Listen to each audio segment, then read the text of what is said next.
Hello दोस्तों, welcome back to the another video of रामसन tutorial.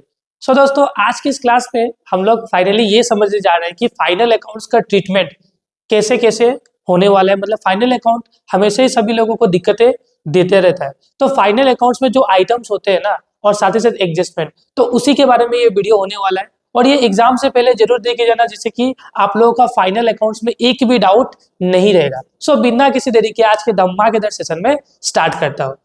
So final account में ये हम लोग का फाइनल अकाउंट का एक मास्टर क्वेश्चन है, ठीक है, जहां पे हम लोग को फाइनल अकाउंट्स में क्या क्या क्वेश्चन दिए। मतलब देखो, ये हम लोग को कंप्लीट क्वेश्चन ही बनाना है, बस हम लोग का आज का जो क्लास है वो ट्रीटमेंट के बारे में होने वाला है कि फाइनल अकाउंट्स में जो भी आइटम्स है एडजस्टमेंट में या अंदर में, उसका ट्रीटमेंट कैसे होगा, पहला बात ये सीखना है। फिर हम लोग को साथ ही साथ ये भी सीखना है कि फाइनल अकाउंट बनाने के टाइम में कुछ बेसिक रूल्स को फॉलो करना होता है, तो वो भी सीखना है। फिर फाइनल अकाउंट्स का बनाने का तरीका क्या कि एक ही बार में आंसर मेरा आ जाए, तो वो भी हम लोग इस क्लास में सीखेंगे। और साथ ही कैलकुलेशन वगैरह भी सीख लेंगे, जिससे कि फाइनल अकाउंट्स आपका पूरा 100% एग्जाम के लिए हो जाए। क्योंकि फाइनल अकाउंट्स में आपका वेटेज है 8 मार्क का। फाइनल अकाउंट्स आपका 8 मार्क के लिए एग्जाम में आता है, और इसके अगेंस्ट में कोई थ्योरी भी होता नहीं है। मतलब फाइनल अकाउंट्स आपको कंपलसरी अटेम्प्ट करना होगा, मतलब करना होगा। इसके अगेंस्ट में आपको कोई थ्योरी वगैरह पूछने वाला नहीं है। इसके लिए फाइनल अकाउंट्स और भी ज्यादा इंपॉर्टेंट हो जाता है। तो ये फाइनल अकाउंट का एक मास्टर क्वेश्चन है। हमको इसमें क्या बताना है, identify the following items, write their treatment in trading account, profit and loss account and balance sheet. तो भैया यहाँ पे ट्रेडिंग अकाउंट में हम लोग को नहीं सीखना है, हम लोग को profit and loss account and profit and loss appropriation account में इसका ट्रीटमेंट क्या होगा ये सीखेंगे हम लोग, ठीक है।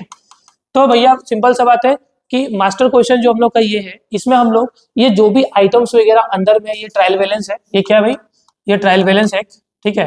ये ट्रायल बैलेंस का अंदर का जो भी आइटम है, इसका हम लोग ट्रीटमेंट सीखेंगे आपका प्रॉफिट एंड लॉस अकाउंट में, profit and loss appropriation account में, और साथ ही साथ बैलेंस शीट में। जब भी आप लोग फाइनल अकाउंट प्रिपेयर करो, तो profit and loss appropriation account, profit and loss account and balance sheet तीनों साथ में बनाओ, और साथ ही साथ आप लोग पार्टनर्स कैपिटल अकाउंट भी बनाओ। क्वेश्चन बोले या ना बोले, आपको पार्टनर्स कैपिटल अकाउंट बनाना ही चाहिए। क्योंकि अगर आप पार्टनर्स कैपिटल अकाउंट बनाते हो, तो इससे कि क्या होता है, आपका पूरा का पूरा डाउट सोल्व हो जाता है, और फटाक से एक बार में आंसर निकल के आता है। अगर पार्टनर्स कैपिटल अकाउंट नहीं बनाते और सोच रहे हो कि बैलेंस शीट में ही एडजस्टमेंट करूंगा, तो दिक्कत होने वाला है। क्योंकि बैलेंस शीट में कैलकुलेशन मिस्टेक हो सकता है, या वर्किंग में भी कभी कभी मिस्टेक होगा। इसीलिए सबसे बेस्ट तरीका है कि भैया पार्टनर्स कैपिटल अकाउंट बना लो।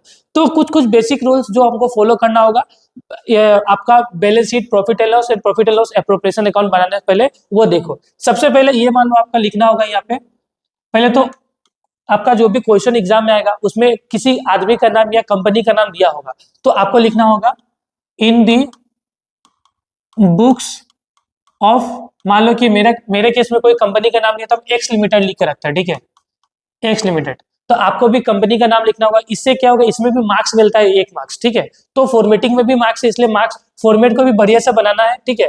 इन the books of X limited, फिर लिखना अपने को profit and loss and profit and loss appropriation account. फिर लास्ट में लगा देना आप लोग, अकाउंट के बाद लिखना होता है, यहाँ पे जगह नहीं है मेरे पास, लिख देता हूँ यहाँ पे, फॉर द ईयर एंडेड 31 मार्च। कोई भी डेट, कोई भी ईयर होगा वो ईयर आप लोग लिख देना। क्वेश्चन पेपर में आपका ईयर दिया होगा वो लिखना, इसमें भी मार्क्स होता है। फिर आपको मान लो लेट सपोज आपको बैलेंस शीट बनाना है, तो यहाँ पे बैलेंस शीट का फॉर्मेट है, तो यहाँ पे लिखना सेम चीज, इन the books of X limited, ठीक है। यहाँ पे देखो, इन दी बुक्स ऑफ एक्स लिमिटेड, यहाँ पे भी लिखना। फिर इसका जस्ट नीचे भी लिखना बैलेंस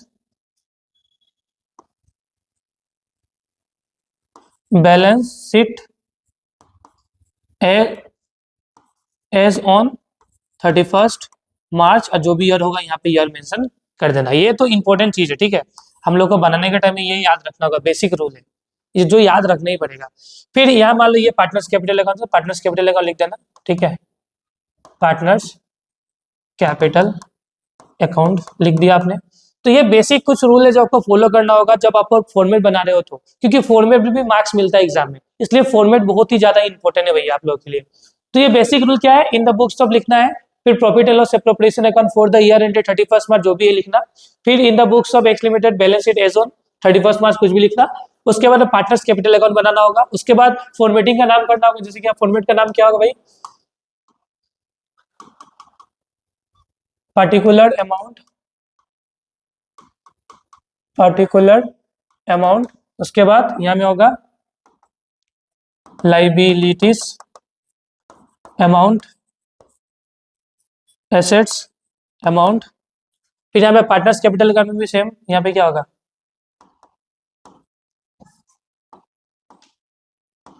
पर्टिकुलर, यहाँ पे पार्टनर दो पार्टनर, एक है अपना सुमित और एक पार्टनर अपना अभिजीत, सुमित और अभिजीत, सुमित एंड अभिजीत। तो इस तरीके से बेसिक आपको फॉर्मेटिंग कर लेना, ठीक है। फॉर्मेटिंग में मार्क्स है तो फॉर्मेटिंग बढ़िया से करना, फॉर्मेट वगैरह रेडी हो गया। और याद रखना कि आप लोग जब भी फाइनल अकाउंट बनाओ तो 2 पेज एक साथ लेना, मतलब कि जैसे कि आप लोग पेज पलट के नहीं करना है, ठीक है। दोनों पेज साथ में होना चाहिए तो ज्यादा अच्छा से आप लोग आइटम्स को डाल सकेंगे और आइटम भूलोगे नहीं, ठीक है। ये हो गया, ये बेसिक रूल है। अब आप अपने को क्या करना है, क्वेश्चन को पढ़ना है और आइटम को टिक कर लेना है। देखो ये जो फाइनल अकाउंट है मास्टर क्वेश्चन, इसमें सभी तरीका का एडजस्टमेंट दिया हुआ है जिससे कि आपको सभी तरीका का एडजस्टमेंट क्लियर हो जाए एग्जाम में, ठीक है। कोई भी एडजस्टमेंट छूटे ना, यही मेरा मोटो था मेन वीडियो लाने का कि कोई भी एडजस्टमेंट आपको छूटे ना, ठीक है।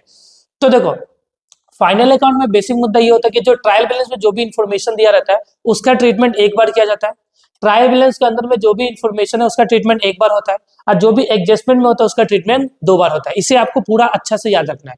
ट्रायल बैलेंस में अंदर वाले का ट्रीटमेंट एक बार और बाहर वाले का ट्रीटमेंट 2 बार जाएगा, ठीक है, याद रखना है।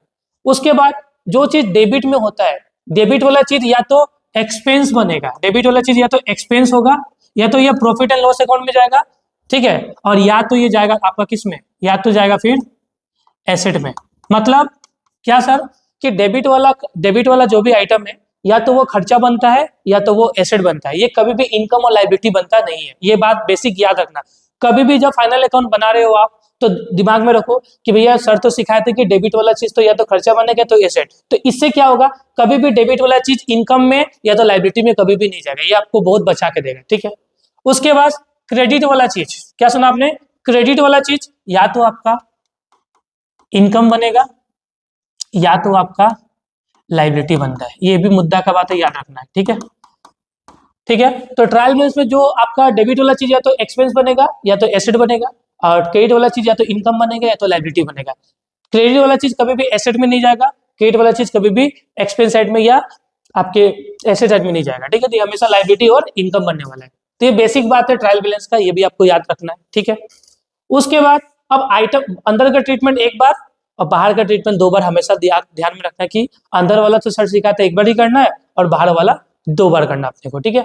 अब हम लोग क्या करेंगे, अब आइटम्स को पढ़ेंगे और डालना स्टार्ट करेंगे, ठीक है। जैसे कि सबसे पहले सैलरी है, देखो अब देखो आइटम को एक बार रीड कर लो। सैलरी है, इंश्योरेंस है, प्लांट मशीनरी है, फर्नीचर है, बेडेड है, डेटर है, डिस्काउंट है, फिर ड्राइंग सुमित एंड अभिजीत का है, प्रोविजन फॉर डाउटफुल डेट्स है, डिस्काउंट है, कमीशन है, कैपिटल सुमित एंड अभिजीत का है, इंटरेस्ट है आपका, फिर सुमित का लोन है, ठीक है। उसके बाद इसने आपने क्या किया, इन्फॉर्मेशन को पूरा पढ़ लिया, ठीक है। इसको मैं रब कर लेता हूँ, इन्फॉर्मेशन को आपने पढ़ लिया। अब हम लोग बात करेंगे बाहर वाली इन्फॉर्मेशन का, ठीक है। अब देखो हम लोग का करने का तरीका क्या है, पहला बात हम लोग profit and loss appropriation account, profit and loss account, balance sheet and partners capital account, चारों का फॉर्मेट हम लोग बना लेंगे और चारों को साथ ही में बनाएंगे, ठीक है, याद रखना। आप लोग आपने क्वेश्चन पढ़ा ऊपर वाला, अब हम लोग नीचे का एडजस्टमेंट भरेंगे और टिक करते जाएंगे। देखो सैलरी आउटस्टैंडिंग कितना है, 5000 है ना, तो सैलरी को आप लोग टिक कर लेना। इससे क्या होगा, सैलरी का ट्रीटमेंट कभी भी छूटेगा नहीं। आज जिसमें आप लोग ट्रायल बैलेंस में टिक करोगे उसको इनर कॉलम में लिखना, जिसमें टिक नहीं होगा उसको आउटर कॉलम में लिखना है, ठीक है। तो जिसमें टिक है उसको कौन सा कॉलम है, इनर कॉलम, जिसमें टिक नहीं है उसको कौन सा कॉलम है, आउटर कॉलम, ठीक है। तो सैलरी है तो सैलरी के रिगार्डिंग इन्फॉर्मेशन है तो इसको कौन सा कॉलम में लिखना है, अपने को इनर कॉलम में लिखना है, ठीक है। इंश्योरेंस, तो देखो इंश्योरेंस के रिगार्डिंग भी इन्फॉर्मेशन है, क्या देख लो, चलो वहां में चलो, यहाँ पे देखो डेप्रिसिएशन और depreciation charge on the plant and machinery 5%, देखो क्या लिखा हुआ है यहाँ पे, depreciation charge on plant on machinery 5%, मतलब डेप्रिसिएशन प्लांट एंड मशीनरी पे है 5%, तो इसको भी टिक करके रख लो, ठीक है। और फर्नीचर पे कितना, फर्नीचर पे 50,000 नहीं है 5,000 है। फर्नीचर पे डेप्रिसिएशन कितना आपका 5000 है, तो फर्नीचर का भी टिक करके रख लो, ठीक है। उसके बाद नेक्स्ट फर्दर बेड डेट है, तो डेटर के रिगार्डिंग बात कर रहे थे, डेटर को टिक करके रख लेना, ठीक है। उसके बाद प्रोविजन फॉर डाउटफुल डेट्स है, फिर डेटर के रिगार्डिंग है तो डेटर को 2 बार टिक कर लो। उसके बाद से कमीशन एक्रूड है, कमीशन एक्रूड है तो भैया कमीशन खोजो कि कमीशन का है, तो कमीशन को टिक करके रख लो, इसको भी इनर कॉलम में लिखना है। उसके बाद से डिस्काउंट चार्ज ऑन डेटर, तो डेटर पे फिर से आपका क्या है, ट्रीटमेंट है, तो डेटर को फिर से आप टिक कर लो, ठीक है। उसके बाद नेक्स्ट क्या आपका कमीशन एक्रूड है, कमीशन एक्रूड बता दिया मैंने। फिर से आपका इंटरेस्ट प्रीपेड है, तो इंटरेस्ट देखो इंटरेस्ट यहाँ पे इंटरेस्ट को टिक करके रख लो। उसके बाद से एडवांस इंटरेस्ट है, ठीक है। तो सॉरी, ये तो इंटरेस्ट नहीं है, तो इंश्योरेंस तो हो गया ये वाला, ठीक है। इंश्योरेंस सॉरी, यहाँ पे इंश्योरेंस प्रीपेड है, ठीक है, तो इंश्योरेंस को टिक करो आप लोग, इंश्योरेंस को टिक करो, ठीक है। फिर नेक्स्ट आपका एडवांस इंटरेस्ट है, तो एडवांस इंटरेस्ट यहाँ पे चला जाएगा, कहाँ गया, यहाँ पे इंटरेस्ट को टिक कर लो। उसके बाद से इंटरेस्ट ऑन कैपिटल है, तो कैपिटल में इंटरेस्ट होगा। फिर रेम्युनरेशन टू द पार्टनर, फिर interest on drawing and interest on partners loan. तो ये सभी तरीका का एडजस्टमेंट मैंने कवर कर दिया है आपके एग्जाम के लिए, ठीक है। अब हम लोग ट्रीटमेंट को समझेंगे कैसे कैसे क्या क्या करना है। तो सबसे पहला बात, जिसमें जिसमें टिक है उसको इनर कॉलम में लिखना है, जिसको जिसमें टिक है उसको आउटर कॉलम में लिखना है, ये बात आप लोग ध्यान से रखना हमेशा। सबसे पहले डेबिट वाला आइटम को खत्म करते हैं, सैलरी है, चलो डेबिट को छोड़ो, पहले क्रेडिट वाली कर लेते हैं, क्रेडिट वाला आइटम को। सबसे पहले क्या अपना प्रोविजन फॉर डाउटफुल डेट्स, पहला आइटम क्या है, प्रोविजन फॉर डाउटफुल डेट्स। अब देखो प्रोविजन फॉर डाउटफुल डेट्स का 2 ट्रीटमेंट होगा। जब भी provision for doubtful debts trial balance के क्रेडिट साइड में मिले तो याद रखना भाई इसका ट्रीटमेंट 2 होगा, या तो ये प्रॉफिट एंड लॉस अकाउंट के क्रेडिट साइड में जाएगा, या तो हम लोग क्या करेंगे बेड डेट से माइनस कर देंगे, बात खत्म, ठीक है। ओपनिंग वाला होता है ये, तो हम लोग क्या करेंगे पता है, इसको प्रॉफिट एंड लॉस अकाउंट में लिख लेते हैं हम लोग। यहाँ पे देखो बाय, जब भी ट्रायल बैलेंस से मिलेगा प्रोविजन फॉर डीडी, तो ये जाएगा प्रॉफिट एंड लॉस अकाउंट के क्रेडिट साइड में।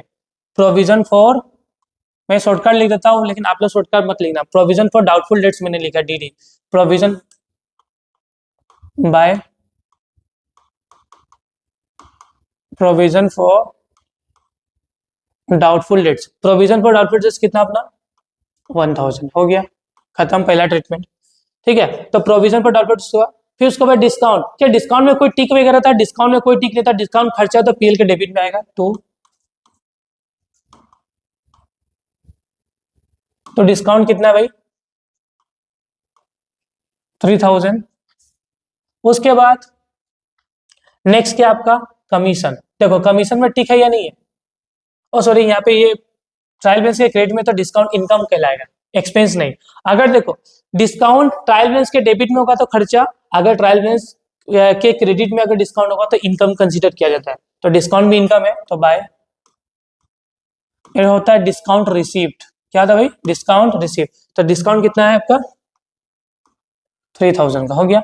उसके बाद आपका क्या है कमीशन, तो भाई कमीशन लिखो बाय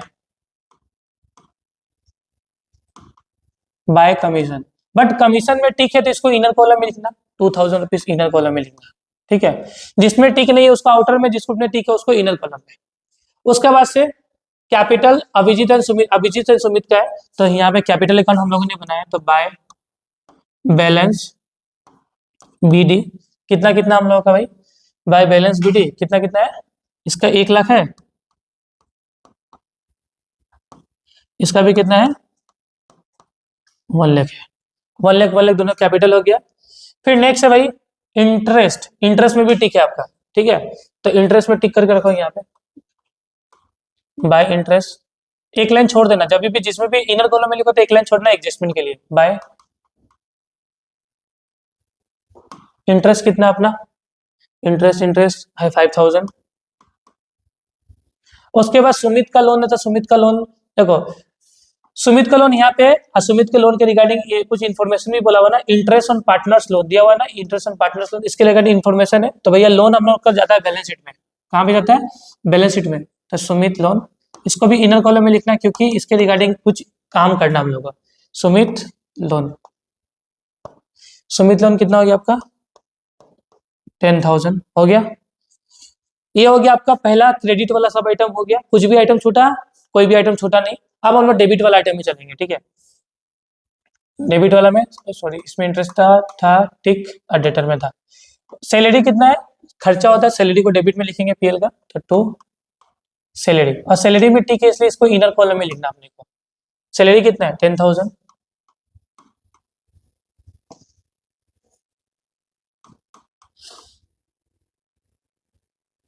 सैलरी भैया कितना है 10,000, इसको इनर कॉलम में लिखना है।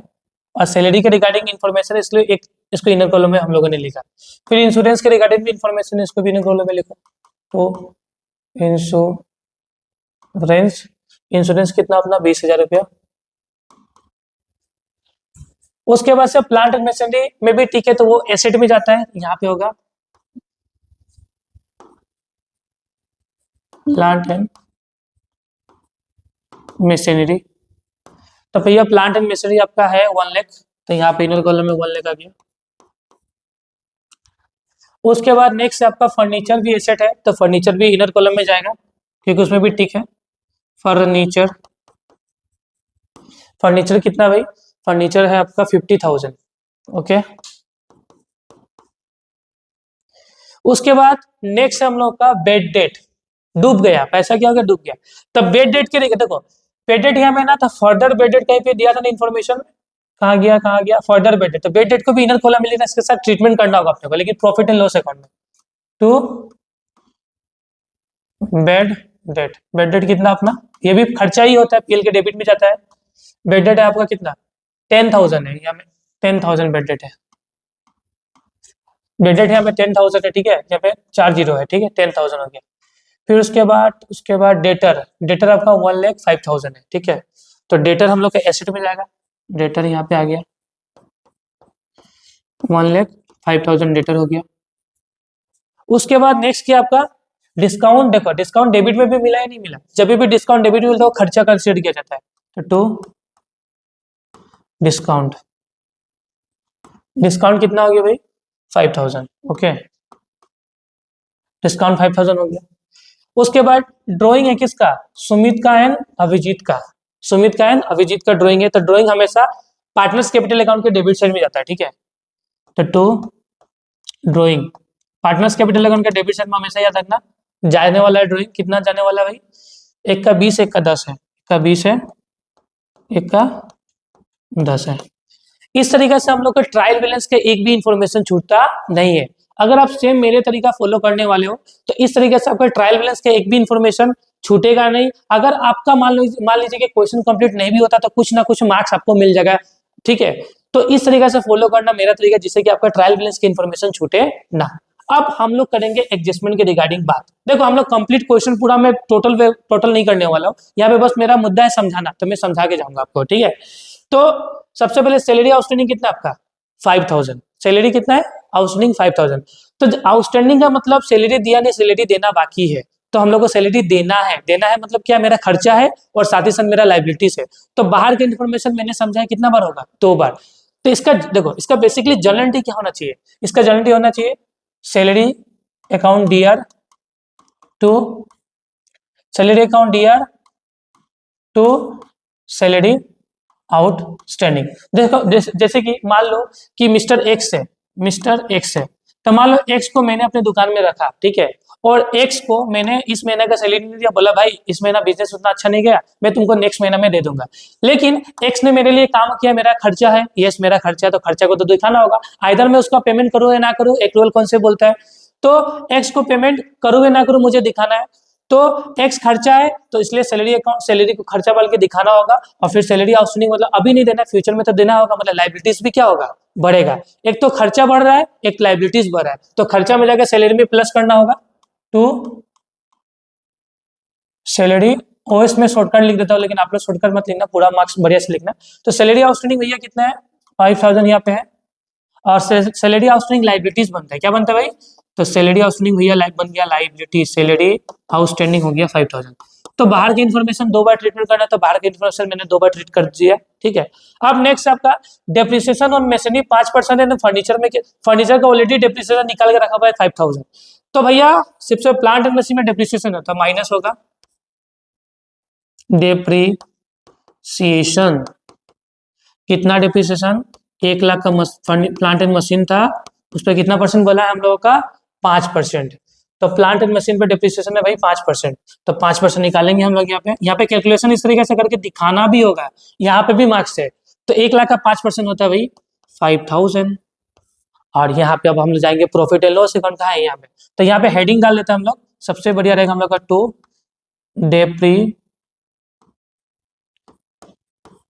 डेप्रिसिएशन हेडिंग डाल देते हैं हम लोग, सबसे बेस्ट रहेगा हम लोग का। सबसे पहले डेप्रिसिएशन का हेडिंग में कौन आया, plant and machinery. Plant and, मेरे पास जगह कम है तो आप लोग मिला के लिखना है इसे। प्लांट एंड मशीनरी के में डेप्रिसिएशन कितना है आपका 5000 का डेप्रिसिएशन आ गया, ओके खत्म। उसके बाद नेक्स्ट डेप्रिसिएशन कितना बोला, डायरेक्ट फर्नीचर पे डेप्रिसिएशन निकाल के रखा हुआ, निकालने का नीड नहीं है। कितना का डेप्रिसिएशन है 5000 का, तो माइनस करूंगा यहाँ पे डेप्रिसिएशन यहाँ पे 5000 का डेप्रिसिएशन माइनस करूंगा, और फिर यहाँ पे भी जाकर सेम डेप्रिसिएशन लिखूंगा। प्लांट एंड मशीनरी ना, यहाँ पे लिखूंगा फर्नीचर। फर्नीचर में भी डेप्रिसिएशन कितना अपना भाई 5000, तो ये दो हो गया डेप्रिसिएशन। फिर उसके बाद अब देखो, अब मुद्दा का बात ये हो, देखो ये बढ़िया से देखना, ठीक है।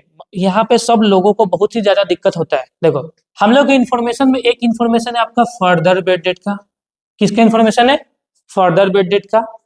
फिर एक और बात बोला हुआ है, इसको हटा दो, ये नहीं है, गलत है, ठीक है। फिर एक तो है आपका डिस्काउंट ऑन डेटर, ये वाला एक ट्रीटमेंट है। उसके बाद से एक नंबर 4 है provision for bad debt is to be maintain 10%। देखो डेटर के रिगार्डिंग 3 इन्फॉर्मेशन है यहाँ पे, कौन कौन सा इन्फॉर्मेशन है, फर्दर बेड डेट हुआ है, फिर provision for bad date maintain कितना बोला है 10%, ठीक है। इसको हटा देते हैं हम लोग, निकाला हुआ है यहाँ पे, तो निकाल के रखा हुआ मैंने। तो यहाँ पे प्रोविजन फॉर बेड डेट कितना परसेंट मेंटेन करना है 10%, ठीक है। और डिस्काउंट चार्ज ऑन डेटर कितना आपका 10%, और उसके बाद फर्दर बेड डेट कितना है 5000। तो देखो ये डेटर के रिगार्डिंग 3 इंफॉर्मेशन दिया हुआ है आप लोगों को, ठीक है। क्या क्या, फर्दर बेड डेट का, प्रोविजन फॉर डाउटफुल डेट्स का, एंड डिस्काउंट ऑन चार्जेस का, ठीक है, डिस्काउंट ऑन डेटर का।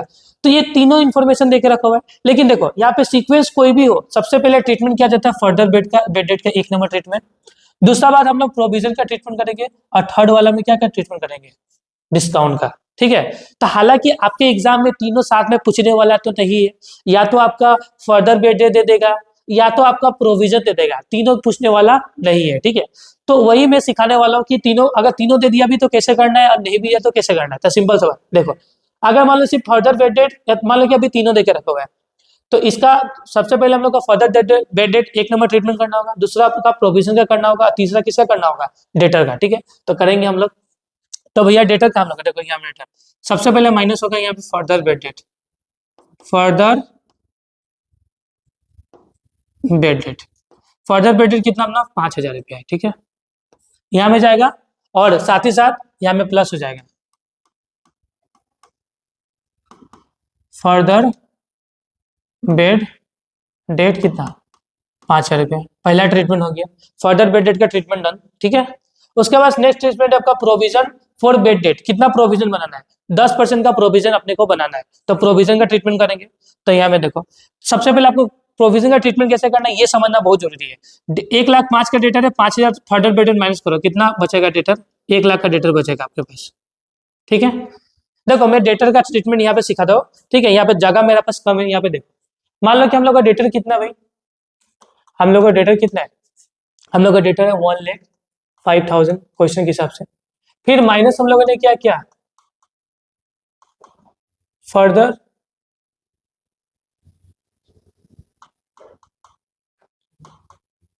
Further bed date, further bed date कितना था हम लोग का 5000 था, तो 1,05,000 से 5000 माइनस कर देना, कितना बचेगा आपको 1,00,000 माइनस होगा। अब 1,00,000 में माइनस क्या करना अपने को, प्रोविजन, क्या माइनस करना है, प्रोविजन फॉर डीडी। तो भाई 1,00,000 का 5%, 1,00,000 है, 1,00,000 कितना परसेंट निकालना होगा 5%, तो 1,00,000 का 5% कितना होगा 5,000, तो इसमें से 5,000 क्या करना होगा आपको माइनस करना होगा, ठीक है।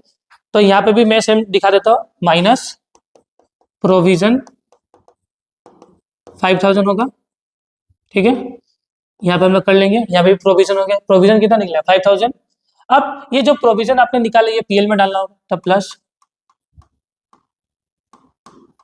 प्रोविजन फॉर डीडी कितना निकाला आपने ये भी निकाल लिया आपने, 5000 निकाल लिया, ठीक है। उसके बाद लास्ट एक ट्रीटमेंट बचता है डिस्काउंट ऑन डेटर। किसका? Discount on debtor. कितना परसेंट बोला है? 10% डिस्काउंट ऑन डेटर। तो भैया अब फाइनल डेटर आपका कितना बचा हुआ है? देखो आपका सबसे पहले 1,05,000 का डेटर था, उसमें से सबसे पहले आपने फर्दर बेड डेट को माइनस किया, कितना? 5,000 का फर्दर बेड डेट को माइनस किया, कितना हो गया आपका? 1 लाख हो गया, ठीक है। 1 लाख होने के बाद तो फर्दर बेड डेट यहाँ पे माइनस होने के बाद हम लोग के पास डेटर कितना बचा? 1 लाख बचा। उसके बाद प्रोविजन हम लोगों ने निकाला। प्रोविजन हम लोगों ने कैसे निकाला? 1 लाख जो आपका डेटर बचा हुआ ना 1 लाख, ठीक है। अभी देखो 1,05,000 का डेटर था, फर्दर डेटर माइनस हुआ, कितना हुआ? 1 लाख का डेटर बचा। 1 लाख का डेटर में हम लोगों ने 5% का क्या बनाया? प्रोविजन। और जब 5% का प्रोविजन बनेंगे तो कितना होगा? 1 लाख का 5% कितना? 5,000 रुपया। तो कितना बचा अपने पास? 95,000। कितना बचा? 95,000। इस 95 पे फिर आपको बनाना है डिस्काउंट चार्ज ऑन डेटर। क्या बनाना है? Discount charge on debtor. कितना परसेंट? 10%। तो भैया यहाँ पे हम लोग बना देते हैं। देखो 95,000 अपना बैलेंस बचा हुआ है, इसका कितना परसेंट बनाना है? 10%। तो 10 से 10 10 से 10 कितना होगा? 9,500। तो देखो भाई 9,500 का यहाँ पे करना होगा, यहाँ पे भी माइनस करना होगा। 95,000 माइनस डिस्काउंट ऑन डेटर कितना है आपका? 9,500। ये आपका डिस्काउंट ऑन डेटर हो गया, ठीक है। अब 95,000 से हम लोग माइनस कर देंगे 9,500। तो आपका ये डेटर में फाइनल डेटर कितना का बना? 85,500 की आपका फाइनल डेटर बना। ये फाइनल डेटर आपका जाएगा यहाँ पे डेटर अकाउंट में, ठीक है। डेटर में जाके पहले माइनस कर देना। सबसे पहले ये डिस्काउंट ऑन डेटर माइनस होगा, फिर ये आ जाएगा। और फिर ये जो डिस्काउंट ऑन डेटर आपने माइनस किया, फिर आपको डालना होगा कहाँ पे? प्लस करना होगा डिस्काउंट ऑन डेटर बोल के, ठीक है। यहाँ पे कितना का? 9,500 का। ओके, इस तरीका से आपका टोटल का total provision debtor and bedded का कॉन्सेप्ट होता है खत्म। इसके बियॉन्ड एग्जाम में पूछने वाला आपका नहीं है, ठीक है। अगर मान लो देखो ये था, मैंने आपको तीनों तरीके से सिखा दिया, ठीक है। अगर मान लो कभी कल एग्जाम में तीनों कभी पूछने वाला नहीं है, या तो आपको बोलेगा कि सिंपल से बात कि मान लो कि यहाँ प्रोविजन फॉर डाउटफुल डेट से, और नीचे में बोलेगा कि भैया डायरेक्ट 10% क्या बनाओ। आपको सीधा बोलेगा 10% क्या बनाओ? प्रोविजन बनाओ। क्या बोला बनाने बोलेगा? 10% का प्रोविजन बनाओ। तो भैया यह जो 1 लाख है ना, आपके जो डेटर में 1 लाख है ना, ये जो डेटर में 1,05,000 था ना, इसका डायरेक्ट हम 10% बना देंगे, बात खत्म, ठीक है। जैसे कि आपका यहाँ पे मैं समझा देता हूँ। मान लो कि डेटर आपका कितना है? 1,05,000, ठीक है। अब क्वेश्चन बोला है सिर्फ प्रोविजन बनाओ। क्या बनाओ? प्रोविजन बनाओ। कितना परसेंट? 5%। तो डायरेक्ट हम लोग यहाँ में माइनस करेंगे प्रोविजन, ठीक है। 1,05,000 का 1,05,000 का कितना परसेंट? 10%, ठीक है। 10 से 10 गया तो कितना होगा? 10,500 यहाँ से माइनस हो जाएगा। और यही 10,500 कहाँ में जाएगा? बेडेड के साथ जाके ऐड हो जाएगा, ठीक है। अगर बेडेड नहीं दिया हो तो डायरेक्ट जाके प्रोविजन बोल के पीएल में लिखा जाएगा, पहला बात।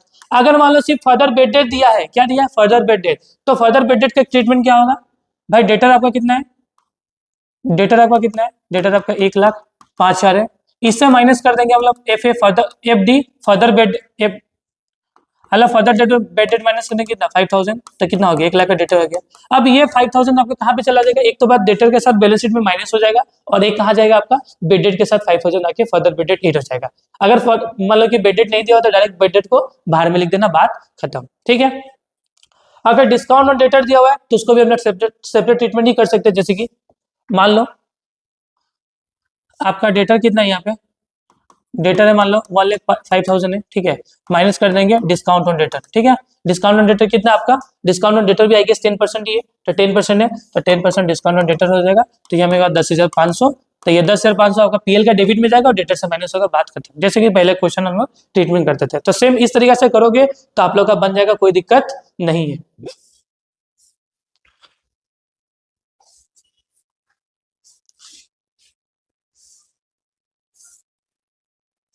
फिर नेक्स्ट देखो, ये हो गया हम लोग का डिस्काउंट वाला हो गया। अब नेक्स्ट बच्चों लोग को दिक्कत यहाँ पे भी है, देखो कमीशन एक्रूड। कमीशन क्या भाई? एक्रूड है। कमीशन क्या है? एक्रूड है। तो भाई जब भी कमीशन एक्रूड हो मतलब कमीशन मिलना है, कमीशन हमको मिला, हमने हमने काम कर लिया बट हमको अभी तक कमीशन मिला नहीं है, बट मिलेगा, अभी मिलना है, हमको इनकम रिसीव होने वाला है। तो मिला नहीं बट मिलेगा। तो बट जब मिलेगा तो मेरे लिए भाई अभी मिला नहीं है, मिलने वाला है, तो मिलने वाला है तो मतलब मेरा एसेट बनेगा, एसेट डेबिट होगा, और साथ ही साथ मेरा ये इनकम भी बनता है, तो कमीशन के साथ जाके ये क्या होगा, एड हो जाएगा। तो जब भी आप देखो कि कमीशन एक्रूड, ठीक है, तो याद रखना ये इनकम है, तो पहला बात तो हमको कमीशन के साथ जाके हम ऐड करना होगा, कमीशन एक्रूड, बल्कि यहाँ पे कितना का कमीशन हम लोग को मिलने वाला था, 500 का, तो कमीशन एक्रूड यहाँ पे 500 ऐड हो जाएगा कमीशन के साथ, और साथ ही साथ कमीशन मेरा एसेट है, तो भैया यहाँ पे मेरा पास जगह आप कम हो चुका है, तो मान लो मैं डाल देता हूँ कहीं पे, जैसे कि यहाँ, जैसे कि बहुत ही जगह मेरे पास कम है, मान लो कि मैं यहाँ पे ऊपर में डाल देता हूँ, ठीक है, कमीशन एक्रूड बोल के, ठीक है, कमीशन एक्रूड कितना हो गया मेरा, कितना मिला हमको, 500, मेरा जगह कम है, लेकिन मैं बस ट्रीटमेंट समझा रहा हूँ आपको कैसे क्या करना है। फिर नेक्स्ट क्या भाई, कमीशन एक्रूड आपने समझा कि कमीशन मिलना है, मान लो कि मैंने कुछ काम किया, कमीशन मुझे मिला नहीं था, लेकिन उन लोगों ने बोला कि भाई मैं तुमको कमीशन दूंगा लेकिन 2 महीना बाद दूंगा, तो 2 महीना बाद मुझे मिलेगा, तो इनकम है मेरा, और साथ ही साथ मेरे लिए एसेट है, तो हो गया काम खत्म। फिर आपको एक वर्ड देखने मिलेगा, इंश्योरेंस प्रीपेड, क्या मिलने वाला भाई, इंश्योरेंस प्रीपेड। तो जब भी वर्ड में इंश्योरेंस प्रीपेड और वर्ड हो प्रीपेड, प्रीपेड का मतलब एडवांस, प्रीपेड का मतलब क्या था भाई, एडवांस, तो हमने एडवांस में इंश्योरेंस का पैसा दे दिया, मतलब एडवांस में खर्चा किया, तो जब भी एडवांस में खर्चा करोगे तो वो चीज आके माइनस होता है, ठीक है, तो जब एडवांस में खर्चा करोगे तो खर्चे वाला आइटम से माइनस होगा, मतलब इंश्योरेंस प्रीपेड, यहाँ से इंश्योरेंस से माइनस होगा, इंश्योरेंस प्रीपेड कितना एडवांस में आपने खर्चा किया है, 5,000 रुपया, तो यहाँ से माइनस होगा, और एडवांस खर्चा हमेशा बनता है एसेट, एडवांस खर्चा क्या बनता है भाई, एसेट बनता है, तो भाई बैलेंस शीट आओ, अब बैलेंस शीट के एसेट में लिखो एडवांस क्या आपका प्रीपेड इंश्योरेंस, तो देखो ये मेरे पास जगह नहीं है, तो मैं एकदम नीचे लिखता हूँ प्रीपेड इंश्योरेंस, कितना है मेरा प्रीपेड इंश्योरेंस, तो 5,000 का प्रीपेड इंश्योरेंस मैंने डाल दिया, ठीक है, कंप्लीट। उसके बाद देखो प्रीपेड इंश्योरेंस कहाँ पे जाएगा, एसेट में, मेरे पास जगह नहीं है, आप लोग इसे बेटर वे में डाल देना, कहाँ पे डालना होगा, एसेट में डालना है। पहला बात देखो, जब भी वर्ड हो प्रीपेड तो इसका ट्रीटमेंट 2 जगह होगा, एक तो जब भी आप लोग खर्चा एडवांस में करोगे तो खर्चे वाले आइटम से माइनस होगा, लाइक इंश्योरेंस से माइनस होगा, और ये जाएगा आपका एसेट साइड में, लाइक जैसे कि कमीशन मिलने वाला है तो भी एसेट में जाएगा, और कमीशन के साथ प्लस हुआ, इनकम होगा, देखो इनकम बाकी है, इनकम को बाकी है, आपको इनकम मिला नहीं तो मिलेगा, तो उस टाइम में इनकम के साथ प्लस होगा और वो एसेट में जाएगा। जब खर्चा आपने एडवांस में कर दिया, जब भी खर्चा एडवांस में करेगा तो खर्चे वाले आइटम से माइनस करना है और उसको एसेट में डालना है, ठीक है, याद रखना एकदम, हो गया है वाला। फिर एडवांस इंटरेस्ट, नेक्स्ट क्वेश्चन क्या है आपका, एडवांस इंटरेस्ट, आपने एडवांस में क्या किया, इंटरेस्ट पे कर दिया, क्या है आपका एडवांस इंटरेस्ट, ठीक है, तो इंटरेस्ट भैया कहाँ पे, ये देखो यहाँ पे भी इंटरेस्ट है क्या ना, डेबिट में नहीं है, आपका क्रेडिट में इंटरेस्ट है। देखो जब भी एडवांस इंटरेस्ट दिया हुआ है ना इसमें, मतलब आपको इंटरप्रिटेट कैसे करोगे कि खर्चा या इनकम है, तो भैया ये इनकम साइड में है ना, तो एडवांस में आपको क्या मिला है, इंटरेस्ट मिला है, ठीक है, एडवांस में आपको क्या मिला भाई, इंटरेस्ट मिला है, तो क्या ये भी सेम किसके साथ ट्रीट होगा पता है, आपका इसके जैसा, सॉरी यहाँ पे ऐसा होगा, एडवांस इनकम। देखो आपको क्या हुआ, एडवांस में इनकम हुआ है, तो जब भी एडवांस में इनकम होता है तो 2 चीज होता है, एडवांस में इनकम, पहला बात जहां जो इनकम का आइटम है उस इनकम का आइटम से माइनस करना होता है, और एडवांस का इनकम हमेशा लाइबिलिटी बनता है। जैसे कि मान लो कि मैं बहुत सारे बच्चों को ट्यूशन पढ़ाता हूँ, तो उन्होंने क्या किया, मुझे 2 महीना का फीस एडवांस में दे दिया, तो जब भी एडवांस में मुझे कुछ मिलता है ना, तो वो क्या होता है, लाइबिलिटी होता है, क्योंकि अभी तक तो मैंने उन्हें पढ़ाया ही नहीं है, लेकिन उन्होंने मुझे एडवांस में फीस दे दिया, तो एडवांस वाला चीज हमेशा क्या बनता है, लाइबिलिटी। मतलब जब भी आपका एडवांस इनकम होगा, जैसे कि यहाँ पे इंटरेस्ट, एडवांस इंटरेस्ट मिला है ना, तो एडवांस इंटरेस्ट मतलब एडवांस में मुझे इनकम हुआ है, तो एडवांस इनकम होगा, तो याद रखना वो इनकम वाला आइटम से क्या होगा, माइनस, देखो यहाँ पे माइनस होगा, एडवांस इंटरेस्ट, ये इनकम वाले आइटम से माइनस होगा, कितना माइनस होना है भाई, एडवांस इंटरेस्ट कितना अपना 400 रुपए, ये 400 रुपए से माइनस होगा, और एडवांस इनकम हमेशा लाइबिलिटी होता है, तो यहाँ पे एडवांस क्या आपका इंटरेस्ट, क्या हो गया, लाइबिलिटी, कितना रुपए का लाइबिलिटी हो गया, 400 का, ठीक है। उसके बाद से ये हो गया हम लोग का, उसके बाद से इंटरेस्ट ऑन कैपिटल बोला है। देखो आपके एग्जाम में इंटरेस्ट ऑन कैपिटल भी पूछा जाता है, तो जब भी देखो कि इंटरेस्ट ऑन कैपिटल है तो इंटरेस्ट ऑन कैपिटल कहाँ पे जाता है? इसका सिंपल सा सॉल्यूशन है भाई, इंटरेस्ट ऑन कैपिटल आपका profit and loss appropriation account में जाता है। तो भैया हम लोग का देखो यहाँ पे जगह नहीं है, यहाँ पे प्रॉफिट एंड लॉस अकाउंट में ही मेरा जगह फुल हो चुका है, तो यहाँ पे मैं छोटा मोटा एक पीएल एप्रोप्रिएशन अकाउंट बना लेता हूँ। क्या आप लोग दोनों फॉर्मेट एक ही बनाना, profit and loss and profit and loss appropriation, but मेरा जगह नहीं है तो मैं यहाँ पे दिखा देता हूँ प्रॉफिट एंड लॉस एप्रोप्रिएशन बना के। तो यहाँ पे आपको इंटरेस्ट ऑन कैपिटल देना होता है, to IOC, interest on capital. तो इंटरेस्ट ऑन कैपिटल किस किस पार्टनर को मिलने वाला है? तो एक तो भैया सुमित है, एक तो भैया कौन है, अभिजीत, दोनों को मिलेगा। तो इसका कैपिटल कितना है? 1 लाख है।